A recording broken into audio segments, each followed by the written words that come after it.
আসসালামু আলাইকুম। সন্ধে ৭টা, বাংলাদেশ বেতার, রাজশাহী। স্থানীয় সংবাদ পড়ছি মোহাম্মদ শহীদুল হক সোহেল।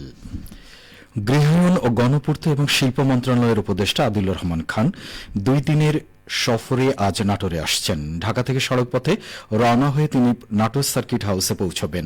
রাত ৮টায় তিনি সার্কিট হাউসে জুলাই গণঅভ্যুত্থানের শহীদ পরিবারের সাথে মতবিনিময় সভা করবেন।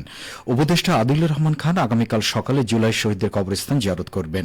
সকাল ৯টায় সরকারি গ্রন্থাগারের সামনে সদ্য নির্মিত জুলাই শহীদ স্মৃতি স্তম্ভ উদ্বোধন করবেন উপদেষ্টা।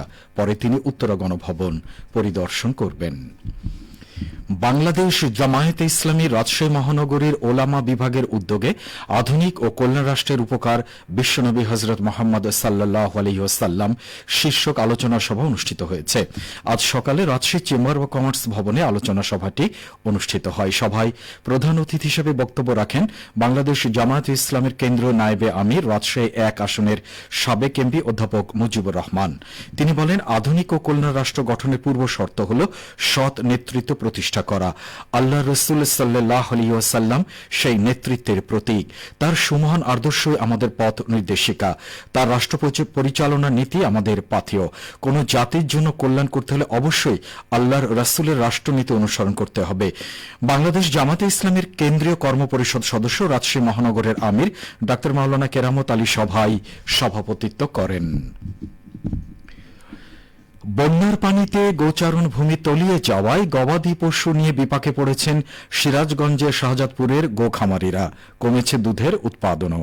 এ বিষয়ে শুনুন আমাদের সিরাজগঞ্জ জেলা সংবাদদাতার একটি প্রতিবেদন।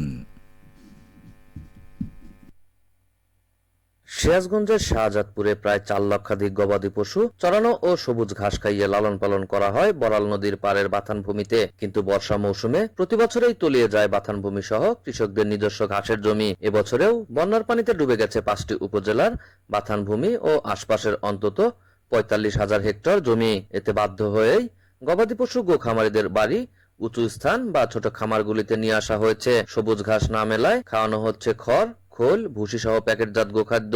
এছাড়াও অল্প জায়গায় ইটের উপর গবাদি পশু লালন পালন করায় দেখা দিচ্ছে খুরা, তরকা, ম্যাস্টাইটিস সহ ভাইরাসজনিত নানা রোগ। ফলে কমেছে দুধের উৎপাদন।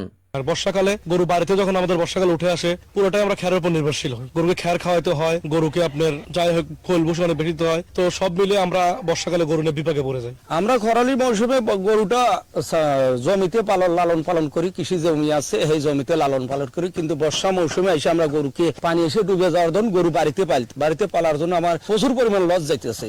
শাহজাদপুর উপজেলা প্রাণী সম্পদ কর্মকর্তা ডাক্তার মোহাম্মদ বিলাল হোসেন বলেন, বন্যায় ক্ষতিগ্রস্ত খামারিদের সহায়তায় নেওয়া হচ্ছে নানা উদ্যোগ। আর এই বন্যা কবলিত গবাদি প্রাণীর যেন খাদ্য এবং সরকারি ভাবে যেন সহযোগিতা করা হয়, এমনকি আমাদের যেন দানাদার খাদ্য যেন আমরা পানি সম্পদ দপ্তর থেকে দিতে পারি, সেজন্য আমরা আমাদের অধিদপ্তরকে জানিয়েছি যেন আমাদের এই বিষয়ে আর্থিক সহযোগিতা প্রদান করা হয়।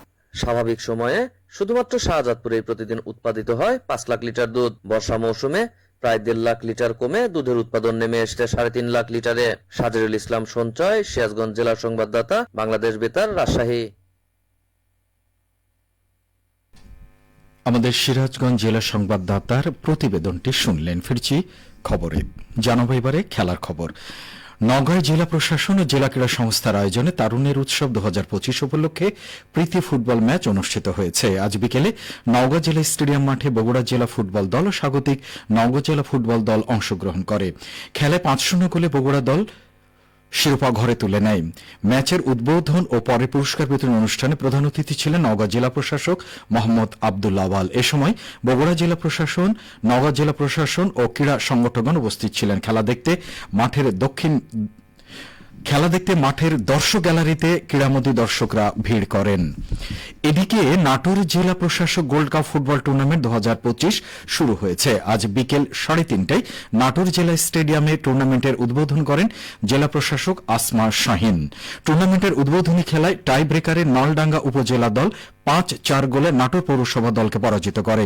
জেলার ৭টি উপজেলা এবং নাটোর পৌরসভা সহযোগে মোট ৮টি দলের অংশগ্রহণে এই টুর্নামেন্টে অনুষ্ঠিত হচ্ছে।